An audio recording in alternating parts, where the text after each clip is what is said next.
Here is a fun story called The Emperor's New Clothes.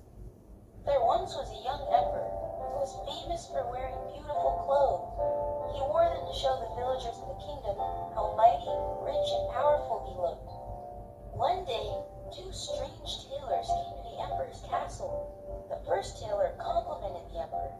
"Dear emperor, we hear you are a mighty ruler and have excellent taste." The second tailor then lied to the emperor. "Mighty emperor, we are two tailors who possess great talent and magic. Only the wisest and most excellent rulers, like yourself, deserve to wear clothes made from our rare magic cloth." The emperor was interested. "What makes your cloth so rare and magical?" he said. The first tailor smiled and said, "Our cloth is so light, it feels like you're wearing nothing at all." The second tailor said, "It is so beautiful that only those who are wise can see its beauty. Fools cannot see the magical cloth. It is invisible to them." The emperor was delighted, and he gave the two tailors a bag full of gold. After 1 week, the two tailors brought back a big box for the emperor. They opened the box, and the emperor looked inside and saw nothing. His servants looked inside the box, and they saw nothing. The emperor didn't want to admit he was a fool, so he said, "These clothes are the best I've ever seen." The servants soon began to agree. "Oh yes, emperor, we've never seen something so beautiful," they said. The emperor took off his clothes until he was in his underwear. The two tailors pretended to trust the emperor. Then they left town with their gold, while the emperor and his servants marched into the village so the emperor could show off his new clothes. The villagers all came out to see the emperor. They had heard about the magical cloth and were curious to see it. The emperor stepped out of his carriage in front of his people, wearing nothing but his underwear. The villagers didn't know what to do, so they cheered and pretended they could see his beautiful outfit too. Suddenly, a little boy cried out, "Why are we cheering? The emperor is not wearing any clothes." The emperor stopped marching, and then the villagers began to laugh, point, and stare at the emperor in his underwear. The emperor became so embarrassed and ran back into his carriage and went home. From that day forward, the emperor stopped caring about having the best clothes. He learned to value honesty, even when telling the truth is hard. The emperor became a more humble and wiser ruler. So, do you think the emperor learned to be more honest to others and himself?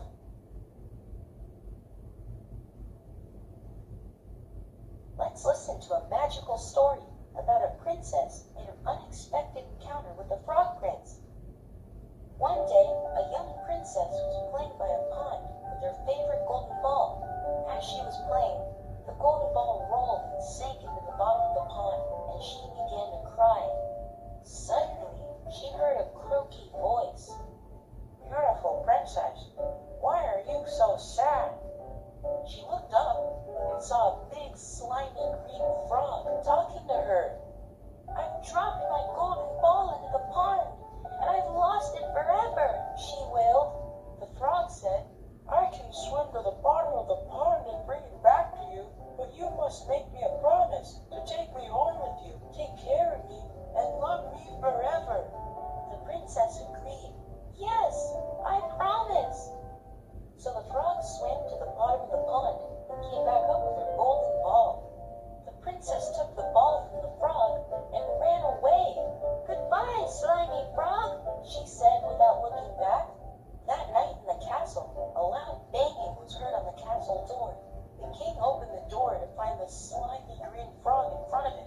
"Croak! I'm here for the princess," the frog said. "She promised to take care of me and love me forever."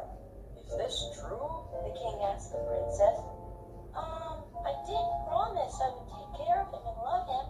I just didn't think he would hop all the way to the castle from his pond," said the princess. "Princess, we must keep our promises. You must bring this frog into the castle," he said. So the princess kept her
the beginning of the story, do you think the princess was too selfish for not trying to help the frog?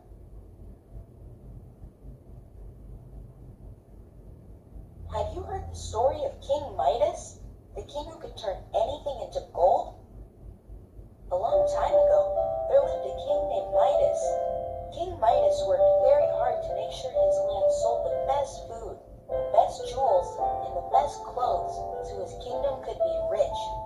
The harder I work, the more gold I will get, and I will be happy and rich, He thought. There was only one thing King Midas loved more than gold, and that was his daughter, a little princess named Goldie. Even though he loved Goldie, he always felt too busy to spend time with her. One day, a mysterious and magical stranger came to the castle. King Midas, he said, you are famous for being a good king. For this, I would like to give you a reward. I will grant you one wish. King Midas said, I work so hard to be rich. I wish everything I touch turned into gold. The mysterious and magical stranger waved his wand, and King Midas's fingers suddenly glowed bright. Your wish is granted. King Midas ran outside the castle and into the royal rose garden. He picked up one of the red roses, and it turned into gold. It worked.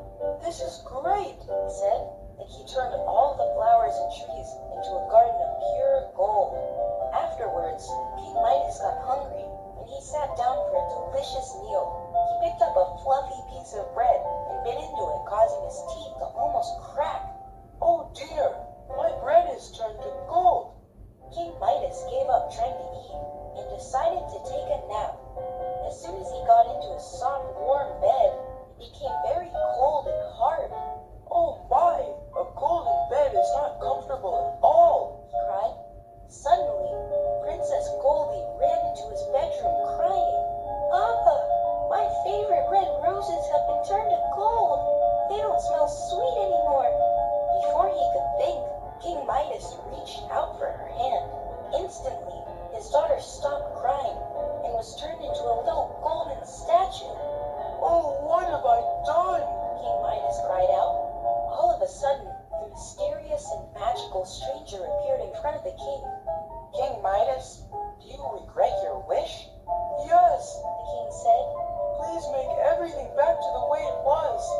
The mysterious and magical stranger waved his wand and disappeared again.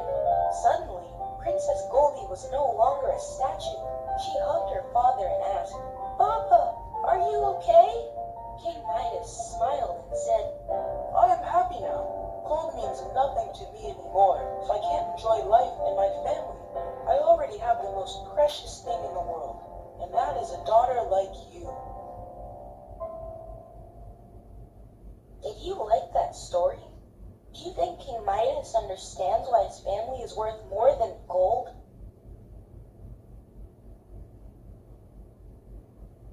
Listen to this fairy tale about a prince in his search for a true princess in The Princess and the Pea.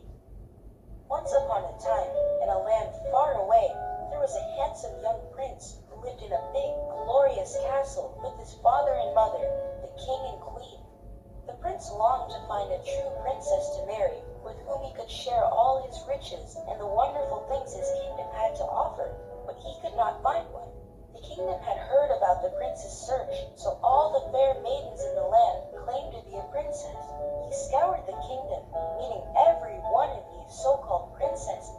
With no luck, he returned home to his castle, for he never found a real princess. One evening, a terrible storm came through the kingdom. Suddenly there was a loud knock at the castle front door. The old king and queen went to see who it was. They opened the door to find a cold, drenched young lady standing in front of them. The rain and wind had made her look weak and tired. The rain ran down from her hair and into her clothes, out again at the heel of her shoes. I am a princess, she said, lost in the cold night. Can you spare a room for me to sleep in while the storm passes? The queen took a look at the girl and thought to herself, she sure doesn't look like a princess, but I guess we'll soon see about that. The queen went to prepare the spare bedroom, but she did it in a certain way. She took the covers, sheets, and mattress off the bed. She then placed a single pea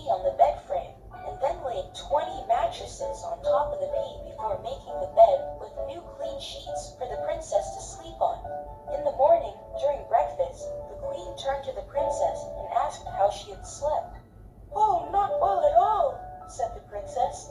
I am so grateful for your kindness for letting me stay the night, but I could not sleep a wink. I'm not sure what was in the bed, but I was lying on something hard.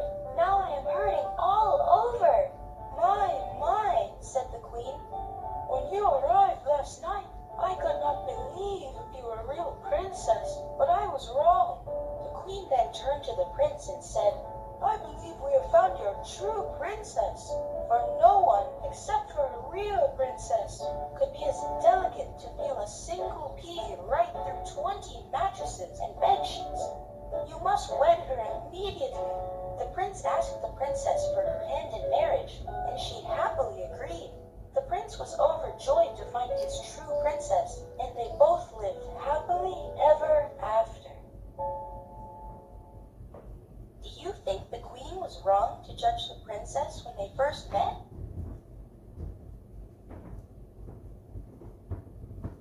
Here is a fairy tale about a poor farmer's daughter who meets an ugly troll with an unusual name, Rumpelstiltskin. There was once a poor farmer who had big dreams and an even bigger mouth. He had only one child, a beautiful daughter who he was very proud of. In the town he would brag, My daughter is so clever, she could turn straw into gold. The king's men heard him speak and invited the farmer's daughter to the castle. The king said, Tonight, I will put you in a room full of straw. If you can turn it into gold by morning, I will give your father a reward. If you fail, I will punish him for lying. That night, the farmer's daughter was locked into a room full of straw. She was clever, but not clever enough to turn straw into gold, so she started to cry. Suddenly, an ugly troll appeared in front of her. I can turn this straw into gold, said the troll, but you must promise me anything I want when I'm done. The farmer's daughter was desperate. Yes, anything! Please, help me! The next morning, the king opened the door and found the farmer's daughter surrounded by gold. Your father is indeed right. I will reward him by making you my queen, The king said. A few years passed, and the farmer's daughter was now a queen. By this time, she forgot all about the ugly troll. She was very happy and soon gave birth to a baby prince. One day, the ugly troll came back. We meet again, the troll said. You promised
this story.